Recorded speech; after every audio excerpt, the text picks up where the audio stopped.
भारताचे सरन्यायाधीश न्यायमूर्ती चंद्रचूड यांच्यावरती संजय राऊत यांनी संशय व्यक्त केला आहे।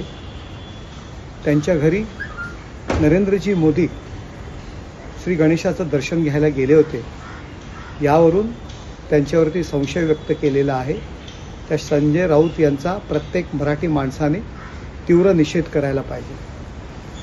या महाराष्ट्राची परंपरा आहे की भारताच्या सर्वोच्च पदावरती ज्या व्यक्ती जातात त्यांचा आदर राखणं, त्यांचा सन्मान राखणं ही महाराष्ट्राची परंपरा आहे।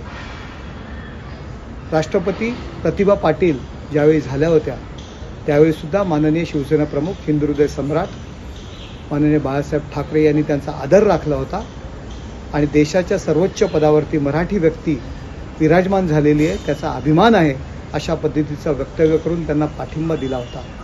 परंतु न्यायमूर्ती चंद्रचूड यांच्यावरती संजय राऊत यांनी संशय व्यक्त केलेला आहे, त्यांच्यावर टीका केलेली आहे। मराठी माणसाच्या दृष्टीने या भारताच्या सरन्यायाधीशपदी मराठी माणसाची नियुक्ती होते ही गौरवाची गोष्ट आणि अभिमानास्पद गोष्ट आहे।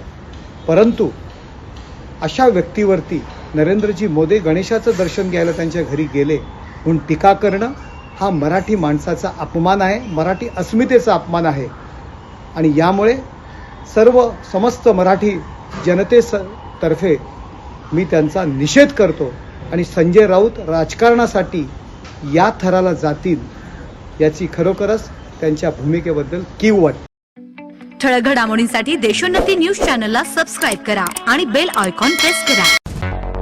मुंबई, पुणे, नागपूर, मराठवाडा असो का विदर्भ, राजकीय, सामाजिक, शैक्षणिक क्षेत्र असो का क्रीडा, सर्वच घडामोडीचे विश्लेषण पाहायला विसरू नका। फक्त देशोन्नती न्यूजवर।